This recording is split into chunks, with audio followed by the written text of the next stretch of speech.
WhatsApp guys, welcome back once again. So दोस्तों, आज की कहानी जो एक्सप्लेन करने जा रहे हैं उसका नाम है एंटी बेलम। तो समय चल रहा है अमेरिकन सिविल वॉर का। जगह है लुजियाना का कॉटन प्लांटेशन कैंप, जहां पर ब्लैक लोगों पर अत्याचार किया जा रहा है। उन्हें गुलाम बना के रखा गया है, जिसमें सिर्फ यंग लोग हैं। कोई भी बूढ़ा या फिर बच्चा आपको इसमें नहीं मिलेगा।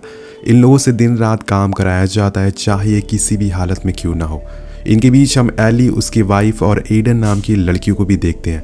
ये तीनों भागने का सोचते हैं, पर जैसे ही ये भागते हैं इन्हें पकड़ लिया जाता है और एली के सामने ही उसकी वाइफ को जान से मार दिया जाता है, जिसे वो पूरी तरह से टूट जाता है। लेकिन वो कुछ कर नहीं सकता क्योंकि वो एक गुलाम है। वहीं एडन को ये लोग उठाकर जनरल के पास ले जाते हैं, जो उसे बार बार कहता है कि अपना नाम बोलो, पर वो कुछ नहीं बोलती क्योंकि यहाँ पे किसी गुलाम को बिना परमिशन के बोलने की इजाज़त नहीं है। लेकिन जनरल कहता है कि वो बोले ताकि उसे चीखते हुए चिल्लाते हुए वो सुन सके। पर ऐसा ना करने पे वो एक जलते हुए रॉड उसकी कमर पर लगा देता है और फिर उसे बहुत मारता है और उसी हालत में छोड़कर चला जाता है। तो आप समझ गए होंगे कि यहाँ के गुलामों की क्या हालत है। एडन खिड़की से बाहर देखती है इसी उम्मीद में कि शायद उसे कोई मदद कर दे, पर उसी की तरह हजारों गुलाम के साथ हर रोज यही होता है और कोई भी उन्हें बचाने नहीं आता। अब अगले दिन हम गार्ड को देखते हैं जो फील्ड में गुलामों पर नजर रख रहा था, जिसमें से एक गुलाम किसी से बात करने लगता है और वो गार्ड उसे मार कर वहीं गिरा देता है क्योंकि इन्हें यहाँ बोलने की इजाज़त नहीं है। अब कुछ दिन ऐसे ही बीत जाते हैं। एडन के साथ हर दिन वो गोरे गलत काम करते थे। वो बस यही दुआ मांगती थी कि उसे किसी तरह से मौत आ जाए ताकि वो इन हालातों से आज़ादी पा सके। हम देखते हैं कि एक दिन नए गुलामों के ग्रुप को यहाँ लाया जाता है, जिसमें बहुत सी लड़कियाँ होती हैं। यहाँ हम प्लांटेशन की मालकिन एलिजाबेथ को भी देखते हैं, जो सभी लड़कियों को ध्यान से देख रही होती है और फिर अपने गार्ड को बुला के उन्हें पुराने गुलामों के साथ रहने को कहती है। और ऐसे ही एडन के पास एक जूलिया नाम की लड़की आती है। वो उसे बात करने की कोशिश करती है और बताती है कि वो नॉर्थ कैलिफोर्निया से है, उसे यहाँ जबरदस्ती लेकर आया गया है, वो बस यहाँ काम नहीं कर सकती है। अब वो तो यहाँ तक ये भी कह देती है कि हम दोनों यहाँ से भाग चलते हैं, बोलो तुम्हारा क्या प्लान है। तभी एडन चिल्लाते हुए कहती है कि तुम पागल हो गई हो, तुम्हें जो कहा गया है बस वही करो, अपना सर झुकाकर। तुम्हें क्या लगता है कि मैंने भागने की कोशिश नहीं करी?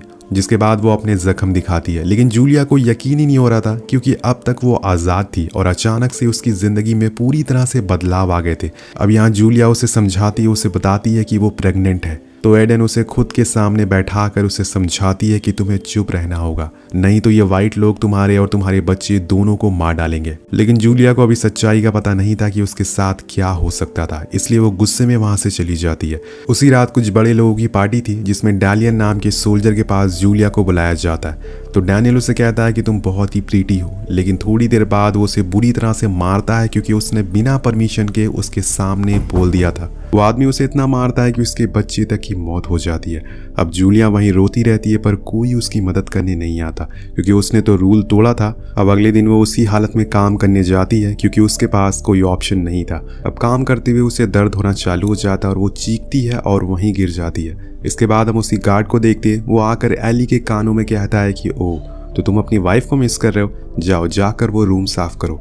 एली जब उस रूम में जाता है तो उसे अपनी आंखों पर यकीन नहीं होता। उसके पैरों के नीचे उसकी वाइफ की एशेस थी, जिन्हें इन गोरों लोगों ने दफनाने की बजाय ही जला डाला था।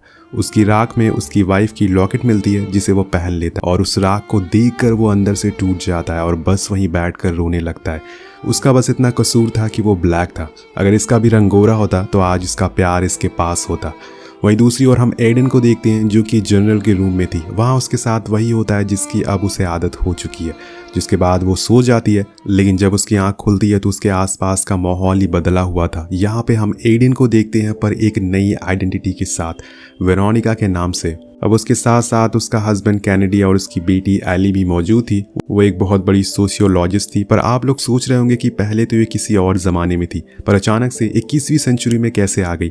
तो हम आपको बता दें कि ये कोई टाइम ट्रैवल नहीं है। कुछ ही देर में आपको एक बहुत ही बड़ा ट्विस्ट मिलने वाला है जो आपका दिमाग हिला देगा। आगे बढ़ते हैं। अब यहाँ हम वेरोनिका को एक डिबेट करते हुए देखते हैं, जहाँ वो ब्लैक के साथ हो रहे बर्ताव के लिए अपनी राय देती है और लोगों को बता रही थी कि ये सब जो भी हो रहा है सब गलत है और इसके ऊपर वो आवाज़ भी उठाएगी।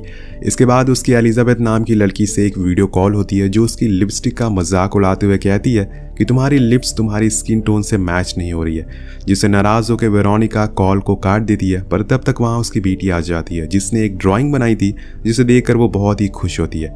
वेल यहाँ में पता चलता है कि वेरोनिका को एक सेमिनार में जाना है जहाँ पे उसे एवरी लाइव्स मैटर पर स्पीच देनी है। अब कुछ ही देर में हम उसे होटल में देखते हैं जहाँ पे उसके लिए किसी ने कॉटन प्लांट का बुक ही सेंड किया था, जिस पे लिखा था कि looking forward to your home. अब इसका मतलब क्या है ये तो आपको आगे पता चलेगा, पर आपने उन कॉटन्स को देखकर कुछ आइडिया लगा लिया होगा। अब वेरोनिका अब सेमिनार में होती है, पर उसके पीछे हम उसके ही रूम में एक और लेडी को देखते हैं जो उसकी बेटी की बनाई हुई पेंटिंग को बहुत ही ध्यान से देखती है और फिर चली जाती। सेमिनार शुरू होता है और वो अपना ब्रांड लॉन्च करती है, एंग्री ब्लैक वुमेन, और कहती है कि जिस तरह से ब्लैक वुमेन को इग्नोर किया जा रहा है हमें वो नहीं होने देना है, हमें उनके लिए आवाज उठानी है। वेल अब शो पूरा होने के बाद वो अपने रूम की तरफ बढ़ती है जहाँ पे हम उसके साथ लिफ्ट में एक बच्ची को देखते हैं जो उससे कहती है कि कुछ भूलना मत वरना तुम मुसीबत में पड़ सकती हो। वेल क्या आप में से किसी ने इस बच्ची को पहचाना? ये वही बच्ची है जिसे हमने शुरुआत में देखा था कॉटन प्लांटेशन में एज ए एलिजाबेथ डॉटर के रूप में, जिसने जूलिया को उसका नाम दिया था। पर ये यहाँ क्या कर रही है? वेल ये बस आपको कुछ ही देर में पता लग जाएगा। अब हम एक बार फिर से वेरोनिका पर आ जाते हैं जो अपने दोस्तों के साथ पार्टी पे जा रही थी। अब सारे एक रेस्टोरेंट में जाते हैं, पर यहाँ हमें एक अजीब सी चीज देखने को मिलती है कि 21वीं सेंचुरी में भी वेरोनिका और उसके दोस्तों को कॉर्नर वाली टेबल प्रोवाइड कराई जाती है, ना कि बीच वाली, क्योंकि वो लोग ब्लैक थे। अब पार्टी पे जाते टाइम वेरोनिका कैनेडी को थैंक यू का मैसेज करती है क्योंकि उसे लग रहा था कि वो कॉटन फ्लावर्स उसी ने भेजे थे, लेकिन वो उसे बताती है कि मैंने नहीं भेजे। अब वो इस बात पर ज्यादा ध्यान नहीं देती है कि वो फ्लावर्स किसने भेजे, लेकिन अगर फ्लावर उसने नहीं भेजे तो किसने भेजे।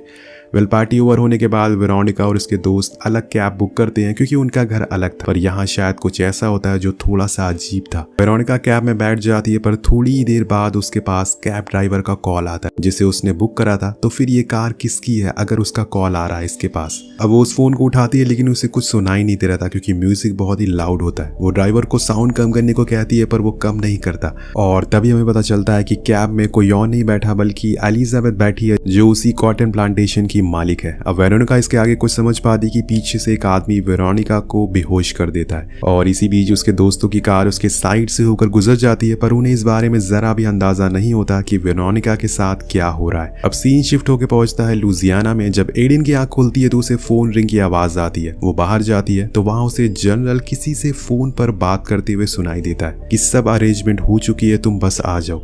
हाँ, उसके हस्बैंड बच्चे और तुम वहाँ संभाल लो, मैं यहाँ उनको संभाल लूंगा। अब यहाँ एडन को समझ आ गया था कि उसे यहाँ असल में पिछले 7 हफ्तों से अगवा करके रखा गया था। यहाँ पर जो भी लोग थे उनके साथ भी यही हो रहा था। यहाँ के नेटिव लोग या फिर गोरे लोग, उन्हें से धोखे में रखा गया था कि कोई टेक्नोलॉजी यहाँ से बाहर नहीं है, वो बस गुलामों की दुनिया में जी रहे हैं। लेकिन सच्चाई कुछ और ही होती है। असल में ये अमेरिका का एक पिछड़ा गाँव है जहाँ लोगों का आना जाना नहीं है, और इसी का फ़ायदा उठाकर लोगों को यहाँ लाया जाता है, उनसे गुलामी करवाई जाती है। और ये लोग बस ऐसा मानते हैं कि ये सिविल वॉर के समय में जी रहे हैं, जब अमेरिका में काले और गोरों के बीच में भेदभाव होता था, और वही आज भी ये लोग कर रहे हैं। वेल वहीं अब एडन को समझ आ गया था कि उसे अब जनरल के उसी फ़ोन की तलाश है जिसे वो यहाँ से निकल सकेगी और मदद के लिए लोगों को बुला सकेगी। पर ये होगा कैसे? उसने तो वो फ़ोन बाहर ही छोड़ दिया है। अब जब वो अंदर आता है तो उसे लगता है कि एडन सो रही है, तो वो उसके पास जाकर कहता है कि तुम्हारा हस्बैंड तुम्हें कभी ढूंढ नहीं पाएगा और तुम हमेशा मेरे गुलाम बनकर रहोगी। अब नेक्स्ट डे एडन के दिमाग में बस रात वाली बात ही चल रही थी। वो किसी को बता भी नहीं सकती थी, वरना अगर किसी गार्ड को इस बारे में पता चल गया तो वो उसे गायब कर देंगे। पर इसी बीच हमें पता चलता है कि जूलिया काम करने नहीं आई है। अब गार्ड एडन को उसके रूम में जाकर चेक करने को कहता है। जब एडन वहां पहुंचती है तो उसके होश उड़ जाते हैं। वो जूलिया की लाश सीलिंग से लटकी हुई देखती है। अब ये देखकर वो पूरी तरह से सहम जाती है। जूलिया को लगने लगा था कि वो कभी यहाँ से नहीं निकल पाएगी, इसलिए उसने खुद की जान दे दी। लेकिन एडन जूलिया जितनी कमजोर नहीं है, वो आजाद होकर रहेगी। अब उसके अंदर बहुत सारा गुस्सा और नफरत भर चुकी है। वो दोबारा फील्ड में जाती है और एली से कहती है कि हम आज यहाँ से भागेंगे, रात में तैयार रहना। अब कुछ ही देर में अंधेरा हो जाता है। जनरल भी सो गया था। एडन मौका देख के फोन ऑन करके बाहर आ जाती है क्योंकि फोन बस जनरल के फेस से ही खुलता था। अब बाहर आने पे उसे एली भी दिख जाता है। दोनों साथ में आगे बढ़ते हैं, पर बीच में ही उन्हें 2 गार्ड्स दिख जाते हैं, जिसकी वजह से उन्हें फोन वहीं छुपाना पड़ता है। अब वो फ़ोन जब गार्ड को मिलता है तो वो उसे अपने पास रख लेता है क्योंकि इस एरिया में फ़ोन का इस्तेमाल करना अलाउड नहीं है। पर जिस गार्ड के पास फ़ोन होता है उसे टॉयलेट आ जाता है, जिसे करने वो झाड़ियों में चला जाता है, जहाँ पे एली उसे पकड़ लेता है और जान से मार देता है। जिसके बाद एडन फौरन 911 पर कॉल करती है, लेकिन वो कुछ बता पाती कि तब तक कॉल ड्रॉप हो जाती है और इन दोनों की इतनी बुरी किस्मत होती है कि फ़ोन भी बंद हो जाता है।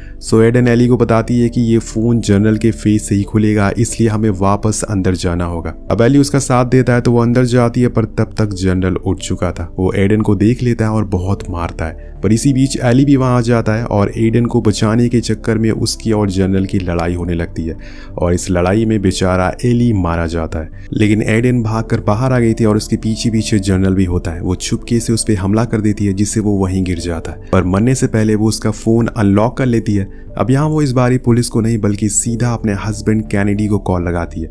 जब फ़ोन उठाता है तो उसे तो यकीन ही नहीं होता, पर एडन कहती है कि मैं ठीक हूँ, मैं तुम्हें यहाँ का पिन दे रही हूँ, जल्दी से पुलिस को लेकर यहाँ पर आ जाओ। अब इसके बाद वो उसे अपनी लोकेशन सेंड कर देती है और जनरल का घोड़ा लेके जाने लगती है। लेकिन तब तक वहाँ एक और गार्ड आ जाता है और ये वही था जिसने एडन को किडनैप किया था। वो उसे झूठ बोलती है कि जनरल पता नहीं कैसे बट रूम में लॉक हो गया है, चलो जल्दी चलो। पर यहाँ वो उसे धोखे से उसी रूम में लॉक कर देती है और उसे जिंदा ही जला देती है। अब ये उसका बदला था जो गोरो ने उसके और एली के साथ किया था। इसके बाद वो अब एली के पास जाती है, पर तब तक उसने दम तोड़ दिया था। वो जनरल का घोड़ा लेके यहाँ से दूर जाती है, लेकिन देखते ही देखते उजाला भी होने लगता है, जिसकी वजह से एडन को घोड़े को भागने में आसानी हो रही थी। लेकिन तभी कुछ ही दूरी पे उसे एलिजाबेथ दिख जाती है जो अपने घोड़े से उसका पीछा कर रही थी। वो एडन को देख ली थी और अंधाधुंध गोलियां चलाने लगती है, पर एडन अपने घोड़े को आगे करके खुद कहीं छुप जाती है। और यहाँ एलिजाबेथ एक राज खोलती है कि उसके जितने भी गुलाम यहाँ काम करते हैं सबको उसने चुना है, लेकिन सिर्फ एक वही है जिसे उसके डैड ने चुना है, क्योंकि उसके अंदर एक आग है ब्लैक रेसिज्म को बंद करने की, जो मेरे डैड को बिल्कुल पसंद नहीं आई थी। और वो ये भी बताती है कि जिस आदमी से तुम डिबेट कर रही थी टीवी शो पर, वो कोई और नहीं बल्कि मेरे डैड थे। तुमने वहाँ उन्हें चुप करवा दिया, लेकिन अब यहाँ तुम नहीं बच पाओगे। अब ये सब सुनने के बाद एडन का गुस्सा बाहर आ जाता है। वो बड़ी चालाकी से एलिजाबेथ के गले में एक रस्सी अटका देती है, लेकिन एलिजाबेथ उसे हटा देती है, जिसके बाद उन दोनों में हाथापाई होना शुरू हो जाती है, जिसमें डैन की जीत होती है। जिसके बाद वो उसी रस्सी को अपने घोड़े से बांध लेती है और एलिजाबेथ को घसीटते हुए ले जाती है। ये उसका और उन लड़कियों का बदला था जिससे एलिजाबेथ ने उसकी आज़ादी छीनी थी। और आखिर में वो एक दीवार से उसे टकरा देती है, जिससे कि एलिजाबेथ की मौत हो जाती है। पर यहाँ भी एडन के लिए मुसीबतें कम नहीं हुई थी। आगे ढेर सारे गार्ड उसका इंतजार कर रहे थे, तार उस पर गोलियां चला रहे थे। अब यहाँ एक ऐसा सीन आता है जो सभी के रोंगटे खड़े कर देता है। एडन उन सभी को चीरते हुए वहां से बाहर निकलती है और तभी हम वहां पुलिस कार को देखते हैं, जिसे देखकर एडन रोने लगती है। अब वहां पर लोगों को, टूरिस्ट को पता ही नहीं था कि अमेरिका में ऐसा भी हो रहा है। सभी लोग पूरी तरह से शॉक हो जाते हैं और एडन की बहादुरी की वजह से सभी लोगों को बचा लिया जाता है। कहानी के आखिर में हमें पता चलता है कि जिस पार्क में ये सब चल रहा है वो असल में एक अमेरिकन सिविल वॉर पार्क है, जो कि टूरिस्ट स्पॉट था, लेकिन इस हादसे के बाद उसे पूरी तरह से खत्म कर दिया जाता है। इस कहानी से हमें एक चीज जरूर सीखनी चाहिए कि कुछ लोग अभी भी दुनिया में हैं जो जात पात और काले में भेद करते हैं। उन्हें अपनी सोच को बदलना चाहिए। आपको ये कहानी कैसे लगी नीचे कॉमेंट करके जरूर बताएगा। मिलते हैं आपसे अगली वीडियो में। Thank you so much watching. Peace out.